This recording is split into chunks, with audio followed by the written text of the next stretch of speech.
SC ಪಟ್ಟಿಗೆ ಲಿಂಗಾಯತರ ಸೇರಿಸಲಿಕ್ಕೆ ಅಮಿತ್ ಶಾ ಬೆದರಿಕೆ ಹಾಕಿದ್ರು ಅಂತ ಹೇಳಿದ್ರಲ್ಲ, ಅಮಿತ್ ಶಾ ಲಿಂಗಾಯತ ವಿರೋಧಿ ನೀತಿಯನ್ನು ಅನುಸರಿಸ್ತಾ ಇದ್ರು. ಅಮಿತ್ ಶಾ ಅವ್ರು ನೋಡ್ರಿ, ಇವ್ರು ಏನು ಮಾಡಿದ್ರು, ತಮ್ಮ ಮುಖ್ಯಮಂತ್ರಿ ಹುದ್ದೆಗೆ ಬ್ಲ್ಯಾಕ್ ಮೇಲ್ ಮಾಡಿದ್ರು.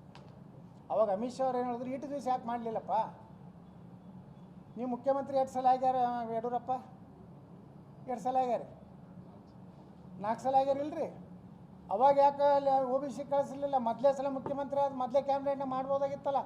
ವೀರಶೈವಲಿಂಗ ಅಂದ್ರೆ ನೀವು ಮಾಡಿದ ಭ್ರಷ್ಟಾಚಾರ ಕೆಲಸದ ಸಲಾಗಿ ಇದನ್ನು ಉಪಯೋಗ ಮಾಡ್ಕೋತೀರಿ ಅಂತ ಕೇಳಿದ್ರು ಅವರು.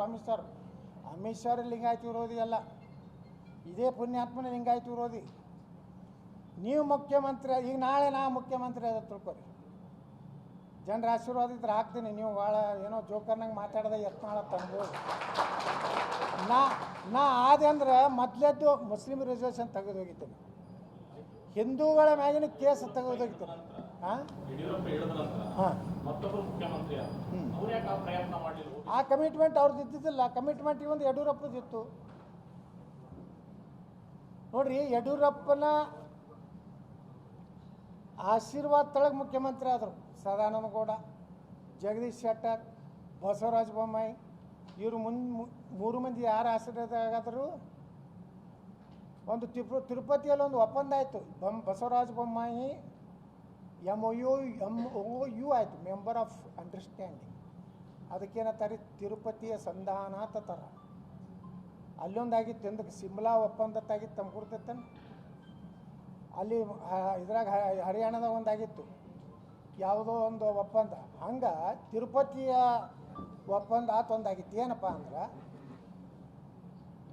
ಮಿಸ್ಟರ್ ಬೊಮ್ಮಾಯಿ ನಾನು ಮುಖ್ಯಮಂತ್ರಿ ಮಾಡೀನಿ, ಅದಕ್ಕೆ ನೀನು ಯಾವುದೇ ಪರಿಸ್ಥಿತಿಲಿ ವೀರಶೈವ ಲಿಂಗಾಯತರಿಗೆ ಮೀಸಲಾತಿ ಕೊಡಬಾರ್ದು, ಅದರ ಪಂಚಮ ಸ್ಯಾಲರಿ ಕೊಡಬಾರ್ದು ಅಂತೇಳಿ ಪಾಯಿಂಟ್ ನಂಬರ್ 1 ಇತ್ತು. ಪಾಯಿಂಟ್ ನಂಬರ್ 2, ಯತ್ನಾಳ್ ಯಾವುದೇ ಕಾಲದಲ್ಲಿ ಮಂತ್ರಿ ಮಾಡಬಾರ್ದು.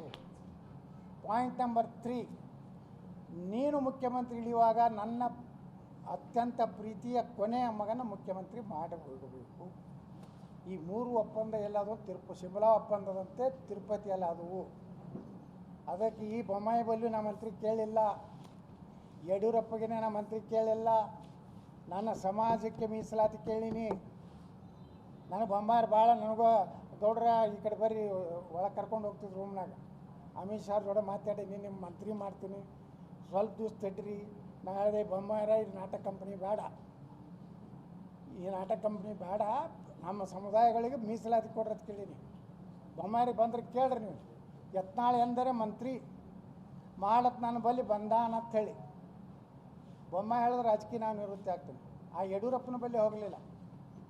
ಯಡಿಯೂರಪ್ಪಗೆ ದಿಲ್ಲಿ ಒಳಗೆ ಹೇಳಿದ್ದೆ, ನಾ ಸರ್ಕಾರಿ 17 ಮಂದಿ MLAಗಳು ಏನು ಹೊಡಿತಾರತ್ ಗುರ್ತದಾಗ ನಮ್ಮನ್ನೆಲ್ಲ ದಿಲ್ಲಿಗೆ ಕರ್ಕೊಂಡು ಹೋಗಿದ್ರಿ. ಅವಾಗ ಯಡಿಯೂರಪ್ಪಗೆ ನಾನು ವೀರಣ್ಣ ಚರ್ಚ್ಕೊಂಡು ಸುರಪುರ ರಾಜಗೌಡ ಹೇಳಿದ್ವಿ, ನಮ್ಮ ನೀರಾವರಿ ರೊಕ್ಕ ಕೊಡು, ಉತ್ತರ ಕರ್ನಾಟಕ ಹೆಚ್ಚು ಆದ್ಯತೆ ಕೊಡು, ನನಗೆ ಮಂತ್ರಿ ಬೇಡ ಅಂತೇಳಿ. ಇದು ದೇವರ ಸಾಕ್ಷಿಯಾಗಿ ನಾನು ಹೇಳ್ತೀನಿ, ನಾವು ಎಂದೂ ಆ ಮಂತ್ರಿ ಆಸೆ ಮಾಡಿಲ್ಲ ರೀ.